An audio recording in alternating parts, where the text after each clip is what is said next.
nimekutambulisha hapa nikasema mkulima na mfugaji. Niko sahihi kweli? Tunafuga kidogo. Wana habari ya Iringa? Iringa salama, mvua ndio inaishaisha. Mvua ndio inaishaisha. Bwana tujakusikia siku nyingi kwa sababu bwana pige mchungaji Peter Msigwa hapa tuzungumze naye.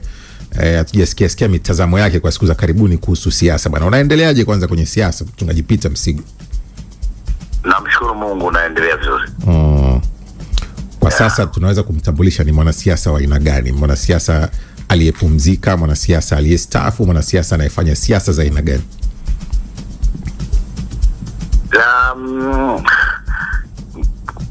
Bora kusema bosi, kwa sababu kwenye siasa kuna wakati wa kukaa kimya, kuna wakati wa kuongea. Of course nilitoka kwenye siasa ambazo nilikuwa very active, nilikuwa kiongozi nilikotoka. Kwa hiyo muda mwingi nilikuwa barabarani, muda mwingi nilikuwa kwenye mikutano, ni tofauti na sasa. Kwa hiyo kuna tofauti. Kwa hiyo siasa sasa zingine zinafanywa kutegemea na mazingira. Ni sahihi kusema umepumzika. Tulikuona wakati una shift kutoka chama kimoja kwenda kingine, ulikuwa active sana kuanzia kwenye matukio mbalimbali ya kisiasa, ukizungumza, ukionekana mitandaoni, lakini kwa kipindi cha hivi karibuni nime experience kama umepunguza hiyo. Toka nimehamia CCM, kama unafuatilia nili wakati ule katibu mwenezi alikuwa Amos Makala na katibu mkuu Dr. Nchimbi.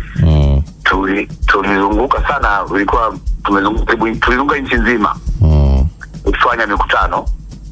Na baada ya hapo tena wakati wa kampeni napo nimezunguka nchi nzima. Kwa hiyo you can imagine karibu mwaka moja na nusu nilikuwa barabarani. Naweza nikasema nimeenda katika karibu kila wilaya, mikoa yote. Kwa hiyo haikuwa kazi ndogo. Kwa hiyo sometimes you rest. Ilikuwa kazi kubwa. Hiyo ndio inayofanya sasa sijui ni waite wapinzani wako au watu ambao wana mitazamo tofauti na wewe wakiamini kwamba mchungaji Peter Msigwa alichokifuata CCM amekikosa, ameamua kupumzika, wakiwa na maana ya neno uteuzi. Sijui kama wako sahihi. Watu wana mitazamo tofauti. Lakini wanapaswa kukumbuka kwamba mimi sikujulikana katika siasa za nchi hii kwa kuteuliwa. Labda wakumbuke tu kwamba mimi mwaka 2005 niligombea kupitia TLP, sikushinda. Mwaka 2010 ndipo watu walijua kwamba kuna Peter Msigwa. Sikuwa nimeteuliwa na mtu, nili influence wana Iringa. Nikashinda, nikafanya kazi ya kibunge. Mwaka 2015 tena nikashinda. Kwa hiyo mtu anaweza kusema vyovyote. Mtu akisema hivyo ni kwamba hana historia yangu na hajui nimetoka wapi. Lakini that's politics, watu wanaweza kusema vyovyote. Ila ulikuwa unatamani walau kupata nafasi ya kutumikia nchi kwenye nafasi mbalimbali. Ukisema nilikuwa natamani, sidhani kama ni swali sahihi. Mwanasiasa yote anapokuwa wakaliba kama yangu, mimi nimezaliwa nina sijui kingine neno gani ili nieleweke, lakini mimi kupata ubunge sio kitu kidogo, ati kuinfluence watu wakakuelewa 2 times sio kidogo. Na hata Chama cha Mapinduzi kunipa fursa hiyo ya kuzunguka nchi nzima, kuna kitu walikiona kwangu, otherwise wangempa kila yoyote. So they gave me kwa sababu waliniona. Kwa hiyo kusema nilikuwa natamani, mimi sifa kubwa ni kwamba kuwa mwanachama. Na fursa ikiwepo ya kufanya kazi unafanya, kama haipo maisha yanaendelea. Kwa sababu toka mwaka 2020 baada ya kunyang'anywa ubunge, silipo tu na nimekuepo. Kwa hiyo ukisema kuteuliwa ni hoja, hiyo sio hoja. Kwa sababu wanateuliwa wangapi? Tanzania ina watu milioni 60. Una feel nini ukisikia watu wanatumia kauli hizo kwamba Msigwa baada ya kutoka Chadema alitumika na baada ya kutumika ametupwa? Nafikiri kwamba ni watu ambao hawana historia na mimi. Kuna watu wengine waandishi wa habari au watu ambao wanapenda kunijadili au kunizungumzia wakiwa juu hawana mizizi nilikotoka. Kwa hiyo nadhani ni kutokuelewa, wanaanza kunijadili bila kujua who I am. Kwa hiyo katika nchi kama hii, na ukiwa mwanasiasa unapaswa na ngozi ngumu, huwezi kuzuia mawazo ya watu, ni demokrasia, watu wanaweza kusema chochote, lakini nategemea kwa nyinyi kama waandishi wa habari ukitaka kuni interview I expect kwamba unakuwa na historia, where am I coming from, nimefanya nini, nimetokea wapi, nimeenda wapi, na nini nakiamini, na nini misimamo ambayo zile values na principles ambazo naziamini zipo. Tukae kwenye mipango yako sasa ya kisiasa, Msigwa. Tayari ni mwanachama wa Chama cha Mapinduzi. Safari ya ubunge kwa mwaka 2025 iliishia pale. Kuna namna unafikiri hatua nyingine mbele zaidi kutafuta nafasi ndani ya chama au kutafuta nafasi kwenye kuwatumikia wananchi zaidi ya kuwa mwanachama?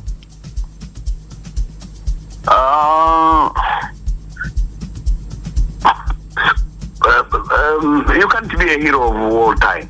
Yani huwezi kuwa shujaa kila wakati. Hivi vitu vinazama. Mimi nadhani leadership is about leading. Na kuongoza sio lazima niwe na cheo. Na ingawa ukiwa na cheo inakurahisishia zaidi kuongoza. Kwa hiyo kwangu mimi leadership is not a title, na politics sio lazima uwe na title, isipokuwa nitawatumikia watu kwa namna yote ile. Hata sasa sio kwamba siwatumikia watu, na watumikia watu. Kwa hiyo kuwatumikia watu sio lazima uwe kwenye position. Kama position ikija na nikiona ni kweli inalingana na vile ninavyoona purpose na niliyoumbiwa, nitatumika, au nikiona kuna fursa ya kufanya hivyo nitafanya. Lakini sio kwamba ndio kufana kupona, kwamba lazima upate hiyo position ya.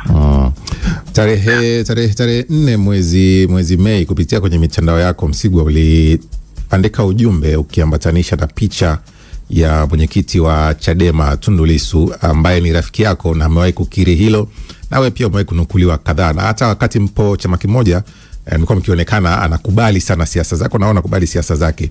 Umeandika ujumbe ambao uliwafanya watu waanze kufikiri Msigwa anafikiri nini kuhusu Chadema. Baadaye mjumbe wa kamati kuu na rafiki yako pia Godbless Lema kutoka Arusha, naye akaandika kwamba anakukaribisha na tamani na anafikiri kwamba upo kwenye njia kurejea Chadema. Kuna namna unatamani kurudi ulikotoka? Sijui kwa nini watu walifikiri hivyo, au na wewe unaweza ukafikiri hivyo kuhusiana na tweet kuhusiana na Tundu Lissu. Labda nirudi nyuma. Tundu Lissu ni rafiki yangu. Na urafiki huo siwezi kuukataa, na hakuna anayeweza kuutenganisha. Tundu Lissu tumefahamiana naye toka mwaka 2005. Baadhi ya watu walikuwa hata hawajazaliwa. Mimi nikiwa sio mbunge na yeye sio mbunge. Alikuja hapa Iringa mjini akafanya lecture hapo Tumaini, tukafahamiana, kuanzia hapo tukawa marafiki. Kwa hiyo tumekuwa marafiki na Tundu Lissu almost more than 20 years. Lakini kwenye swala la Tundu Lissu sijielewi kwa nini watu wanahusisha wanachama wangu wa CCM na mimi kumtakia Tundu Lissu heri. Tundu Lissu hajashtakiwa na Chama cha Mapinduzi. Tundu Lissu ameshtakiwa na Jamhuri. Sasa kuhusisha Chama cha Mapinduzi na kesi ya Tundu Lissu mimi nashindwa kuelewa, kwa sababu ni kukichafua Chama cha Mapinduzi kuhusisha kesi ya Tundu Lissu na Chama cha Mapinduzi. Tundu Lissu kashtakiwa na Jamhuri. Mimi ni rafiki yangu. Siamini kwamba uhusiano wangu na Tundu Lissu ambao umedumu kwa miaka 20 uje ufe kwa miaka 2 niliyohamia Chama cha Mapinduzi, kiasi kwamba nisimtakie heri, nimstakie mema. Mimi nadhani kama taifa tutakuwa tumeshuka kiwango cha chini sana, ambacho baba wa taifa alitufundisha utu na ubinadamu na kupendana. Sasa urafiki wangu hauwezi kufa kwa siku moja, kwa siku mbili. Na Kikwete aliwahi kusema usirithi adui. Mimi sijagombana na Tundu Lissu. Inawezekana kuna wengine wamegombana naye ni personal, lakini kwa nini mimi waliogombana nao na mimi nigombane nao? Tundu Lissu amegombana na nani? Na nani ni personal ndani ya Chama cha Mapinduzi? Hajashtakiwa na Chama cha Mapinduzi. Leo kuunganisha kesi ya Tundu Lissu na Chama cha Mapinduzi inaleta taswira tofauti, kwa sababu ameshtakiwa na Jamhuri. Sasa Chama cha Mapinduzi inaingiliaje hapo? Au Tundu Lissu amegombana na nani ni person? Tundu Lissu hajagombana na Rais Samia, hajagombana na makamu wa rais, hajagombana na mtu yoyote in person. Kwa hiyo kosa ambalo anashtakiwa Tundu Lissu ni kosa la uhaini. ambalo kosa la uhaini ameikosea jamhuri. Sasa Chama cha Mapinduzi kinaingiaje hapo? Na wanachama wangu wa Chama cha Mapinduzi unaingiaje hapo? Ya, labda nijibu kwa kifupi. Ukiachana maoni ambayo na sisi tumeyaona kwenye mitandao, na nimekuambia baadhi ya wanachama wa Chadema wanajaribu kuzungumza, umepokea maoni yoyote kutoka kwa marafiki zako wengine, labda kujaribu kutaka kujua unamaanisha nini kwenye tweet yako, au imeonekana kawaida tu kuandika vile? Mimi kwangu nimeandika kawaida kumtakia mtu yote ambaye especially ni rafiki yangu. Siwezi kudeny leo hapa kwamba Tundu Lissu sio rafiki yangu, na msimamo huu wa kwamba ni rafiki yangu niliusema hata nilipoingia ndani ya Chama cha Mapinduzi. Wakati ule wanashindana ndani ya Chadema, mimi nimeshahama. Niliuweka wazi kwamba natamani Tundu Lissu ashinde. Na akishinda Tundu Lissu, sisi CCM atatushughulisha kwa sababu ana akili. Atatushughulisha tuwe na adui ambaye tukipambana naye itatufanya system tushughulike akileta hoja, sisi na sisi tujipange tujibu hoja zake.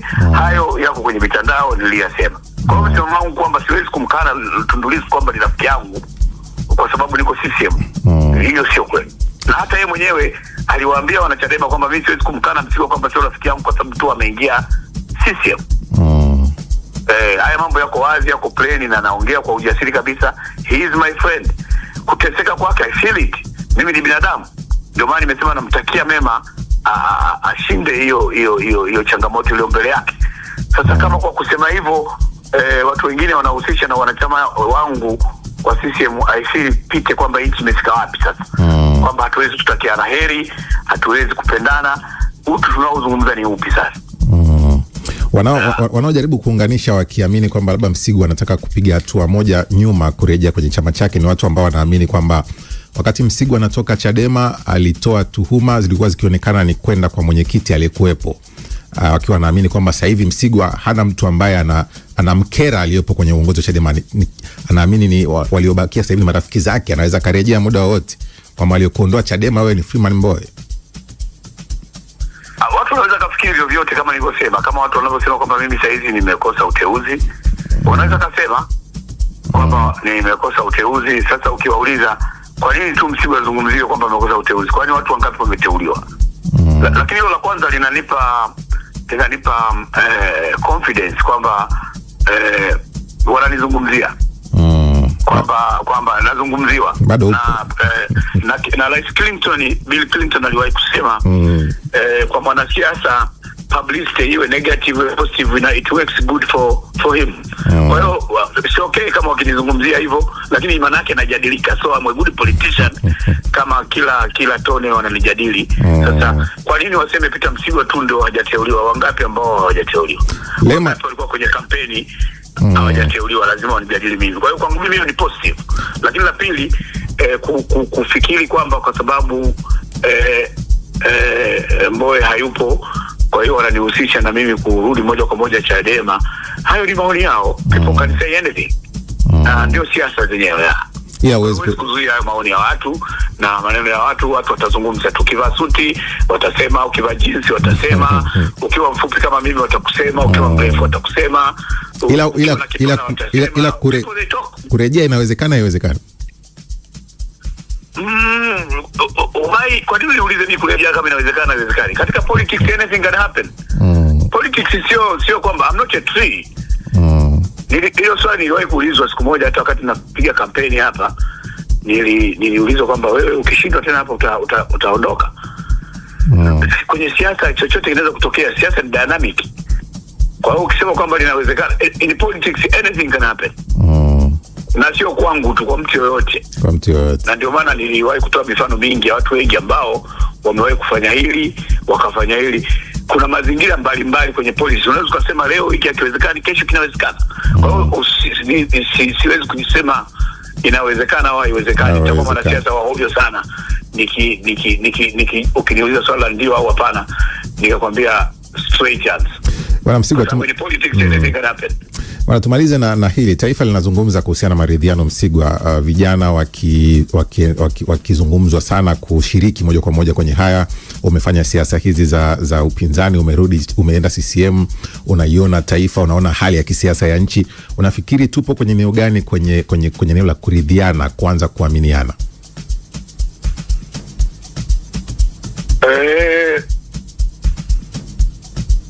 Kule South Africa hapa ni kuwepo wakati fulani, wakati ule wa ndio ilikuwa imetoka kuisha ile tume ya maridhiano, walikuwa naita nini, nimesahau, transparency na nini, reconciliation and transparency by then. Maridhiano yanawezekana pande zote mbili tukiwa wa kweli, tuwe wa wazi na tuwe wa kweli. Tusifanye maridhiano ya kubumba ambayo tunakuwa kama tunaviziana hivi. Kwa hiyo maridhiano yanakuwa ya kweli kukiwa na uwazi na ukweli katikati ya maridhiano hayo. Kwa hiyo mimi ni muumini wa maridhiano, lakini tukifanya maridhiano yanakuwa once and for all, then we move forward kwa ajili ya kuijenga nchi. Sifa hiyo ya uwazi na ukweli unaiona Msigwa? To be honest, kama mcha Mungu na Mtanzania wa kweli, nadhani kuna tatizo la ukweli. Ukweli na uwazi nadhani kuna shindikana. Kwa hiyo nadhani tunahitaji kufanya hayo mambo kwa uwazi na ukweli ili tuliziane vizuri. Bwana Msigwa, sisi tunakushukuru sana kwa time yako bwana, na tukutakie tu asubuhi njema, ufugaji mwema Iringa. Karibu sana. Tunauza na chai na mandazi, ukifika hapa uliza Vineyard Botanic Garden. Nikifika Iringa hapo nitakuja mandazi na tunauza wali hapa. Nitakuja kupata mandazi kwa Msigwa. Uje na sambusa kidogo, tutanimeza apron nitakuuzia mwenyewe. Shukrani sana, asubuhi njema. Asante sana. Vipi ndugu yangu?